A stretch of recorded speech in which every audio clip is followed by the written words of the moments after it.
Di ujung paling timur Indonesia, tersembunyi sebuah keajaiban alam yang memikat mata dunia. Kepulauan Raja Ampat. Terletak di Provinsi Papua Barat Daya, kepulauan ini terdiri dari lebih dari 1.500 pulau kecil, dengan 4 pulau utama, yakni Waigeo, Batanta, Salawati, dan Misol.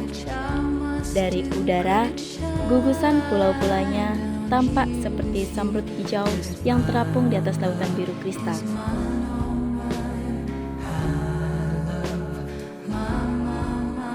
Secara posisi strategis, Raja Ampat berada di antara Samudra Pasifik dan Laut Seram, menjadikannya jalur penting bagi arus laut dunia. Arus inilah yang membawa nutrisi alami, menciptakan ekosistem laut yang sangat kaya dan beragam. Selain itu, letaknya yang berada di jalur segitiga karang dunia, yakni The Coral Triangle, menjadikan Raja Ampat sebagai pusat keanekaragaman hayati laut terbesar di bumi. Tak hanya indah, wilayah ini juga menyimpan sumber daya alam yang luar biasa. Laut Raja Ampat menjadi rumah bagi berbagai jenis ikan bernilai ekonomi tinggi. Hasil laut ini menjadi sumber kehidupan masyarakat lokal yang masih menjaga kelestarian alam dengan cara-cara tradisional. Di darat, hutan tropisnya menyimpan kayu, tumbuhan, obat, dan potensi ekowisata yang terus berkembang. Selain kekayaan bawah laut yang menyimpan lebih dari 540 jenis karang dan ribuan spesies ikan, daratan Raja Ampat juga tak kalah mempesona dengan keanekaragaman flora dan faunanya. Kawasan ini menjadi rumah bagi berbagai satwa unik seperti burung cendrawasih, serta beragam flora dan fauna endemik Papua yang langka dan tidak ditemukan di tempat lain.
Namun, di balik keindahan yang menakjubkan, Raja Ampat menyimpan cerita lain.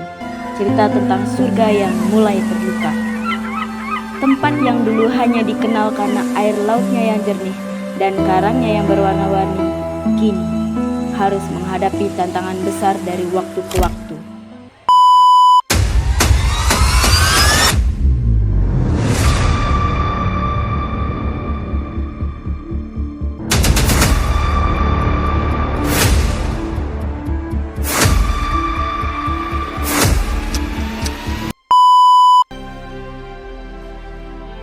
Masalah pertama yakni aktivitas manusia yang berlebihan.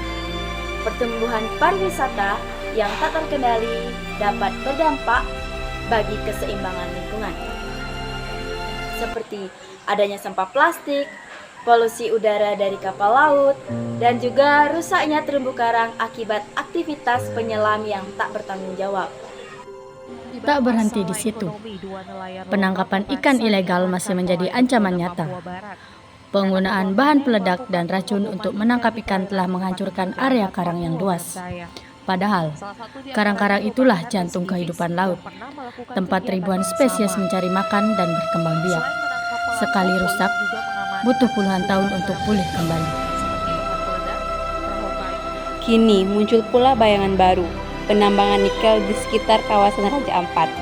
Kegiatan tambang yang menebang hutan dan menggali tanah berpotensi menyebabkan sedimentasi laut, lumpur dan limbah yang mengalir ke perairan, menutupi karang dan mengancam kehidupan biota laut. Selain itu, ekosistem hutan tropis yang menjadi rumah bagi burung cendrawasih dan satwa langka lainnya bisa ikut musnah.